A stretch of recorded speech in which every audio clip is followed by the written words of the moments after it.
travail. Dieu peut vous parler lorsque vous êtes même en train d'étudier. Dieu vous parler même lorsque vous êtes en train de parler. En effet, vous pouvez être, ceux qui sont des prédicateurs par exemple ou des pasteurs, vous pouvez être en train de prêcher le dimanche à l'église et vous pouvez entendre une voix de Dieu en même temps que vous êtes en train de prêcher. Donc vous n'avez vraiment pas besoin d'être concentré pour que Dieu puisse vous parler, mais lorsqu'il décide de vous parler, cette voix interne, vous êtes capable de la prendre, donc de l'entendre, malgré que vous n'êtes pas aussi concentré que ça. Actes chapitre 8, verset 29, la Bible nous dit que l'Esprit dit à Philippe, avance et approche-toi de ce char.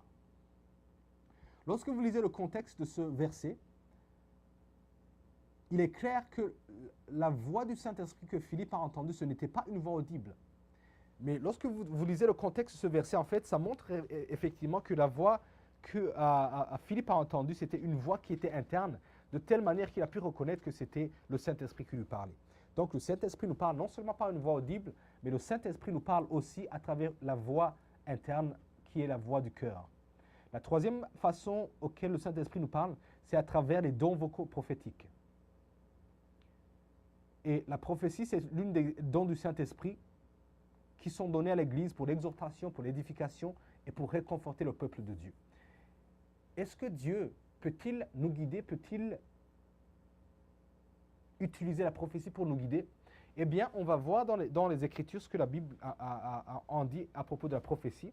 Parce que la prophétie, c'est un don qui existait, c'est un don et un ministère qui existait même avant, depuis l'Ancien Testament. Lorsque nous retournons dans l'Ancien Testament, la prophétie était beaucoup plus utilisée, ou bien le prophète était beaucoup plus utilisé pour prédire les choses qui étaient à venir. Le prophète était là pour prédire les guerres, il était là pour prédire les famines, il était là pour prédire la prospérité, ou bien il était là pour prédire les victoires que le peuple de Dieu allait avoir. Le prophète Ésaïe, par exemple, il est venu pour prédire le futur, pour prédire la venue, la naissance du Christ. Et en effet, la naissance du Christ s'est manifestée. Et donc la confirmation de cette prophétie-là était vraiment réelle. Donc la prophétie, la Bible, dans 1 Corinthiens 12, versets 4 à 11, la Bible parle de 9 dons spirituels. Et ces 9 dons spirituels sont subdivisés en 3. La première catégorie, ce sont les dons de révélation. Et ça inclut les dons de la parole de sagesse, la parole de connaissance et le discernement des esprits. Et la deuxième catégorie, ce sont les dons de puissance. Et ça inclut les dons de guérison, les dons de miracle et le don de la foi.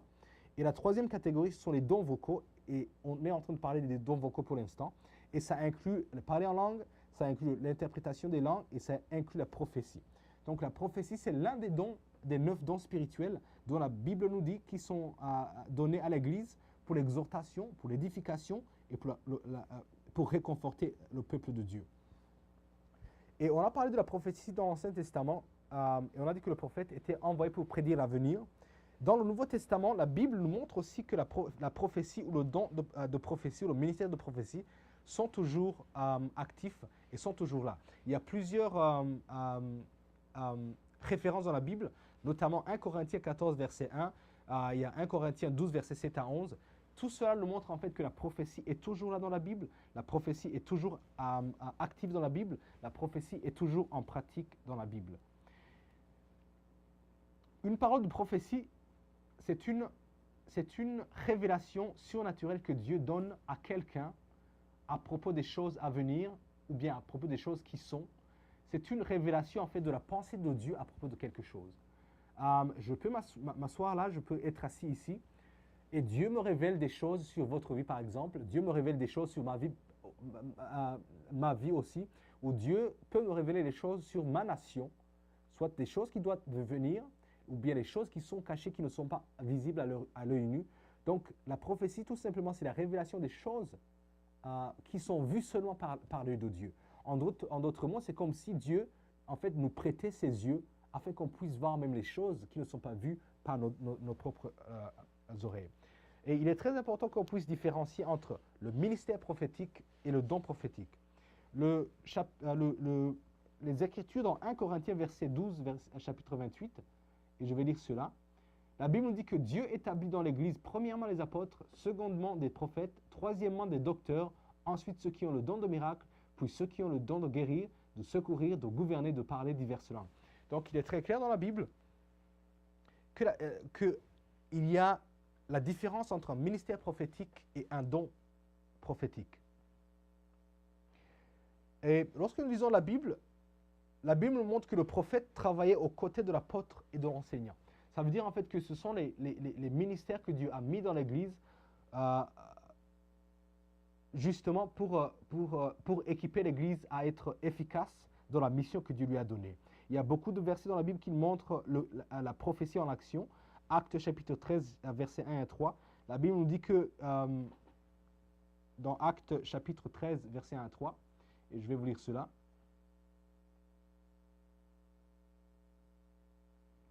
La Bible nous dit que dans l'église d'Antioche, il y avait certains prophètes et des enseignants. La Bible parle de Barnabas, la Bible parle de Siméon, qui était aussi appelé Niger. La Bible nous parle de Lucius, la Bible nous parle de Manaïen, qui avait grandi avec Hérode et Saul. Et tout cela, ils étaient en train de faire le ministère, ministère du Saint-Esprit par le jeûne. Et la Bible nous dit que Dieu leur demanda de leur séparer Barnabas, de mettre à part Barnabas et Saul pour l'œuvre qu'il avait appelé à accomplir. Ça veut dire que Dieu a confirmé cela, ou bien Dieu a donné cette instruction à travers la prophétie. Il a révélé cela à certaines personnes dans le groupe afin qu'ils puissent mettre en œuvre le plan de Dieu qui était d'équiper et de former deux personnes, là, ce qui s'appelait Barnabas et l'autre Saul, pour le ministère, pour le service que Dieu les avait appelés à accomplir. Donc, le don de prophétie ou le ministère prophétique, il travaille toujours en collaboration avec les autres ministères que Dieu a établis dans l'Église. Et il est aussi très étonnant de voir dans la Bible que la plupart des exemples que nous voyons dans la Bible, nous voyons en fait que les prophètes travaillaient ensemble, et surtout dans l'Ancien Testament. Et c'est très étonnant parce qu'actuellement, on voit une tendance des hommes de Dieu, des serviteurs de Dieu, pour plusieurs raisons que je ne vais pas évoquer ici par exemple. On voit beaucoup de serviteurs de Dieu qui ont tendance à travailler séparément, à travailler indépendamment des autres. Mais la Bible montre en fait que les prophètes voyageaient en groupe.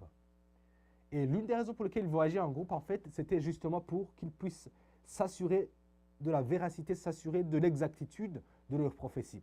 Ça veut dire qu'en fait, la prophétie qui était relâchée par une personne, il était testé, il était vérifié par les autres prophètes, de telle manière que pour qu'ils puissent s'assurer de l'exactitude de la prophétie qu'il donnait, ça devait être en fait vérifié par les autres. C'est pour cela en fait aussi que l'apôtre Paul met en garde les chrétiens en leur disant de faire attention aux faux enseignants et faux prophètes. Et il disait que, il parlait en disant que tout ce qui était fait, il fallait que ça soit jugé par les autres. En d'autres mots, ça veut dire en fait que ce qui est prophétisé, ça doit être fait à la lumière de telle manière que même les autres puissent en juger. Vous devriez faire attention à tout prophète qui vient vers vous et vous donne une prophétie et il vous dit de ne le révéler à personne. Parce que lorsque la prophétie est relâchée, Dieu ne dit pas une chose en se cachant. Chaque fois que Dieu travaille, il travaille à la lumière. Lorsque quelqu'un vient à vous et vous dit une chose et vous demande de cacher la vérité qu'il vient de vous dire, en fait, il faut faire attention. Parce que Paul dit que pour qu'une prophétie, justement, nous allons le voir dans les minutes à suivre, pour qu'une prophétie, en fait, puisse être révélée juste, il faut que ce soit une prophétie qui a été jugée et qui a été évaluée et justement qui s'est avérée être correcte par le jugement des autres personnes, par le jugement donc d'autres personnes qui l'ont évalué et ainsi confirmé que c'est la réalité. Donc, il y a le ministère prophétique. Et dans l'Ancien Testament, la Bible nous dit que le prophète était appelé celui qui voyait.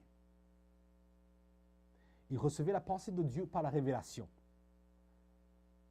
Je vous ai dit que la prophétie, en fait, c'est Dieu qui nous prête ses yeux afin qu'on puisse voir les choses qui sont cachées à l'œil naturel. C'est Dieu qui nous communique des informations qu'on n'aurait jamais su si on utilisait les sens normaux. Le prophète, justement, était appelé celui qui voyait parce qu'il voyait ce que les autres personnes ne pouvaient pas voir. 1 Samuel chapitre 9, versets 6 à 9. C'est un long chapitre que je ne vais pas lire tout de suite. C'est un long passage que je ne vais pas lire beaucoup. Mais la Bible nous dit que le serviteur, la Bible nous dit que Dieu parla et dit ceci. Voici, il y a dans cette ville un homme de Dieu et c'est un homme considéré. Tout ce qu'il dit ne manque pas d'arriver. Allons-y, peut-être nous fera-t-il connaître le chemin que nous devrons prendre. La Bible nous parle d'un homme qui est arrivé dans la ville et les gens savaient que c'était quelqu'un qui est utilisé par Dieu. Donc ce prophète-là, cette personne qui avait le ministère prophétique, il était connu de telle manière que lorsqu'il est arrivé dans la ville, les gens savaient réellement qu'il y avait un homme de Dieu qui venait. De telle manière en fait qu'il courait vers lui parce qu'il savait qu'il avait les yeux de Dieu, il savait très bien qu'il voyait des choses que les autres personnes ne pouvaient pas savoir. Donc le ministère prophétique, c'est réellement un ministère qui est beaucoup efficace dans l'Église, qui est beaucoup efficace dans le peuple de Dieu, parce que ça permet en fait de communiquer la pensée de Dieu, ça permet de communiquer le cœur de Dieu, ça permet de communiquer les choses qu'on ne pourrait pas communiquer si on utilisait nos sens normaux. 2 Pierre chapitre 1 verset 21 que je vais lire dit ceci, car ce n'est pas une volonté d'homme qu'une prophétie a jamais été apportée, mais c'est poussé par le Saint-Esprit que des hommes ont parlé de la part de Dieu. Donc c'est quelqu'un qui parle de la part de Dieu. Dans l'Ancien Testament, il y avait 2 sortes de ministères. Le premier ministère, c'était le ministère du prophète, et l'autre ministère, c'était le ministère du sacrificateur. La différence, en fait, entre ces 2 ministères, c'est que le sacrificateur, il était là pour représenter le peuple auprès de Dieu, et le prophète, il était là pour représenter Dieu aux yeux du peuple. Ça veut dire, en fait, que les 2 ministères travaillaient en collaboration, de telle manière que le premier amenait la communication de Dieu vers les hommes, et le deuxième ministère amenait la communication des hommes vers Dieu. Donc sacrificateur et prophète étaient 2 choses qui travaillaient ensemble. 2 Pierre chapitre 1, 21 justement nous dit que ce n'est pas la volonté de l'homme qu'une prophétie est donnée. Si je viens à vous pour vous donner une prophétie, ce n'est pas ma propre volonté. Contrairement à certaines personnes qui prennent avantage, surtout aux chrétiens qui sont des bébés spirituels, ils viennent à eux, ils commencent à leur donner des soi-disant prophéties, juste pour qu'ils puissent s'attirer, juste pour qu'ils puissent prendre avantage de ces personnes-là. Donc la prophétie, c'est toujours la volonté de Dieu qui est communiquée à travers un homme et qui est communiquée vers Dieu, et non pas la volonté de l'homme.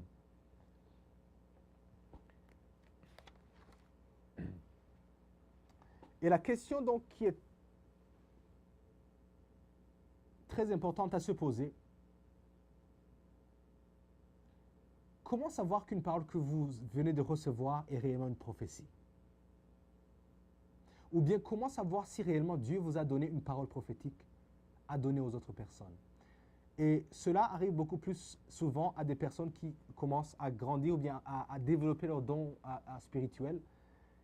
Il est très difficile, des fois, à cause d'une manque d'assurance, il est très dur, il est très difficile de pouvoir avoir l'assurance que la voix ou bien l'impression qu'on a ou bien ce qu'on vient d'entendre est réellement une communication que Dieu veut faire passer à travers vous pour leur donner à son peuple.